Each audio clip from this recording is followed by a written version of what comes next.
एक सवाल जो कि अक्सर मुझसे भर भर के पूछा जाता है और वो ये है कि मैं अपनी यूट्यूब वीडियोस को बना रहा था, उसमें मुझे जो है वो कोई एक सीन या कोई एक तरह की पिक्चर दिखानी थी और वो पिक्चर मुझे जो है वो गूगल पे मिल रही थी, मैंने गूगल से जो है वो डाउनलोड कर ली। या फिर वही सेम फोटो जो है वो मुझे गूगल पर नहीं मिल रही थी पर कोई एक वेबसाइट है वहाँ पर मिल रही थी, वहाँ से मैंने डाउनलोड करके यूज़ कर ली। सेम वही फोटो ना मुझे गूगल पे मिली ना मुझे किसी वेबसाइट पे मिली, वो मुझे किसी सोशल मीडिया हैंडल पे मिल गई या किसी के सोशल मीडिया अकाउंट पे मिल गई, वहाँ से मैंने फोटो को उठाकर यूज़ कर लिया। अब कई बार लोग जो है वो इस तरह के कुछ ट्रिकी क्वेश्चन पूछ देते हैं कि अब इसमें हमें बताइए कि कॉपीराइट आएगा या नहीं आएगा। आज की इस वीडियो में मैं जो है वो अब इसी सवाल का जवाब देने वाला हूँ, क्योंकि कमेंट में ये चीज़ समझा पाना बहुत ज़्यादा मुश्किल हो जाती है। दोस्तों वीडियो को लास्ट तक देखिएगा, बहुत ही ज़्यादा काम की होने वाली है और साथ ही एक लाइक और सब्सक्राइब तो बनता ही है। तो चलिए वीडियो को स्टार्ट करते हैं। तो यहाँ पर देखिए दोस्तों, जब इस तरह की बातें होती हैं कि हमने गूगल से फ़ोटो ले ली, गूगल से वीडियो ले ली,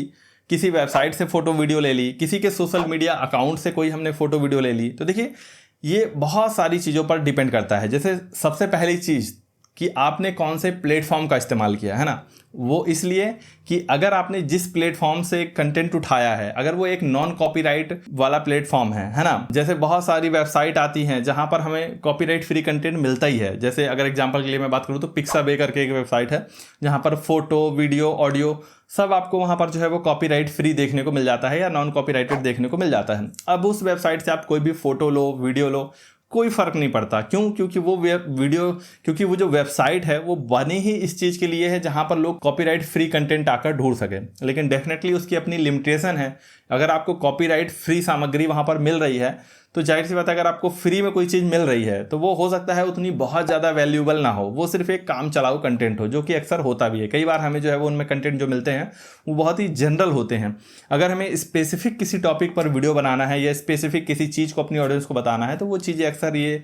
कॉपीराइट फ्री वेबसाइट में या नॉन कॉपीराइटेड वेबसाइट में नहीं मिलती। अब जब आप इस तरह के प्लेटफॉर्म पर आते हैं तो यहाँ पर तो सारा ही कंटेंट कॉपीराइटेड है, यानी हर एक कंटेंट 100% रिस्की है। किसी भी कंटेंट को यदि आप इस्तेमाल करते हो तो उसकी कोई श्योरिटी नहीं है, उस पर आपको कॉपीराइट आ भी सकता है, कॉपीराइट नहीं भी आ सकता है। तो देखिए यहाँ पर भी जो है वो एक चीज़ काम करती है ना, जिसको मैं आपको एक उदाहरण के माध्यम से समझाता हूं, तब आप इसको थोड़ा और आसानी से समझ जाएंगे। देखिए कई बार जब लोग कहते हैं कि हमारा एजुकेशन से रिलेटेड चैनल है ना, या हम फैक्ट से रिलेटेड वीडियो बनाते हैं, या हम अपनी ऑडियंस को जो है वो पर्टिकुलर किसी चीज़ के बारे में बताना या समझाना चाहते हैं, या हम किसी घटना पर वीडियो बना रहे हैं, उसका हमारे पास फोटो वीडियो नहीं है। पहले मैं आपको दो घटनाएं बता देता हूँ। मान लीजिए हमारे इंडिया में है ना कोई एक ऐसा बर्ड है जो कि बहुत ही ज़्यादा रेयर है और वो हमारे इंडिया में मतलब साल के 12 महीने रहता भी नहीं है। वो हमारे इंडिया में मान लीजिए कुछ एक आध महीने ही दिखाई देता है। वो किसी दूसरे देश से हमारे देश में एक खास किसी मौसम में आता है, जिस वक्त मान लीजिए बहुत सारे जो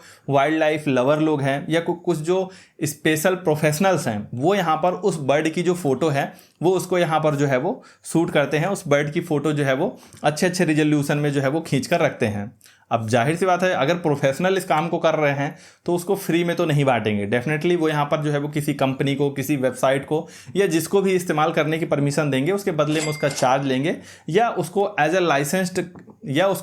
एक लाइसेंस्ड प्रोडक्ट की तरह जो है वो ऑनलाइन सर्कुलेट कर देंगे कि अगर आपको इस प्रोडक्ट को यूज़ करना है तो आपको इसका लाइसेंस लेना होगा। अब उसी बर्ड पर मान लीजिए आप कोई वीडियो बना रहे हो, यही फैक्ट लोगों को बताने के लिए, जानकारी देने के लिए कि दोस्तों एक ऐसा रेयर बर्ड है जो वैसे तो हमारे इंडिया में होता ही नहीं है, कहीं दूर से आता है ना, और वो साल के इतने ही सीजन में हमारे यहाँ रहता है। अब आपको लोगों को दिखाने के लिए वो बर्ड की फ़ोटो भी तो चाहिए है। आप उन्हें समझाएंगे कैसे, ये एग्जैक्टली बताएंगे कैसे कि कौन सा पक्षी है, या अगर आप थंबनेल ही बना रहे हैं तो उसमें आपको ज़रूरत पड़ेगी उस पक्षी की फ़ोटो डालने के लिए, एटलीस्ट दिखाने बताने के लिए। तो अब आप क्या करोगे, ऐसे में आप गूगल पे सर्च करोगे। गूगल का देखिए दोस्तों अपना खुद का तो कोई यहाँ पर संग्रहालय है या खुद का अपना कोई स्टोरेज तो है नहीं कि मान लीजिए गूगल पर यदि आप कोई फ़ोटो ढूंढ रहे हो तो गूगल यहाँ पर उसने खुद से स्टोर करके रखी है। गूगल बेसिकली क्या करता है, इंटरनेट पर जो भी वेबसाइट्स होती हैं और उन वेबसाइट के अंदर जो भी डेटा होता है, गूगल उसी डेटा को उठाकर जब आप उस डेटा से रिलेटेड कीवर्ड डालते हो, जैसे अगर आप उस रेयर बर्ड के बारे में मान लीजिए उसका कोई नाम है रेयर बर्ड ABC, तो जब आप गूगल में सर्च करेंगे रेयर बर्ड ABC फोटोज़, तो जिस वेबसाइट पे उस रेयर बर्ड की फ़ोटो होगी और आपका जो कीवर्ड है उससे मैच करेगा तो गूगल वही रिजल्ट आपको जो है वो यहाँ पर दिखा देगा। अब चूंकि मैंने आपको पहले ही बता रखा है कि वो एक रेयर बर्ड है, प्रोफेशनल्स ने उसकी फ़ोटो शूट की है और वो एक लाइसेंस के तहत ही कंटेंट अवेलेबल है, यानी कोई उसको फ्री गैलरी में यदि इस्तेमाल करेगा, देख कोई भी सकता है ना। आप डाउनलोड कर सकते हो, अपनी गैलरी में रख सकते हो, अपने फ़ोन में वॉलपेपर लगा सकते हो, लेकिन जब बात आती है कमर्शियलाइज यूज़ की, कि आप उस फोटो को इस्तेमाल करके रेवेन्यू जनरेट करना चाहते हो, अपने चैनल पर पैसे कमाना चाहते हो, तब सिचुएशन यहाँ पर चेंज हो जाती है। तब आपके पास यदि आप कोई कंटेंट यूज कर रहे हैं तो उसका एक प्रॉपर लाइसेंस होना चाहिए, या फिर आपके पास कॉपीराइट का परमिशन होना चाहिए। अब ऐसे में यदि आप उस बर्ड की फोटो लेंगे, डेफिनेटली आपको यहाँ पर जो है वो कॉपीराइट वगैरह आएगा। वहीं पर मान लीजिए कोई एक बहुत ही कॉमन बर्ड है, या कोई एक बहुत ही कॉमन चीज़ है जो कि हमारे इंडिया के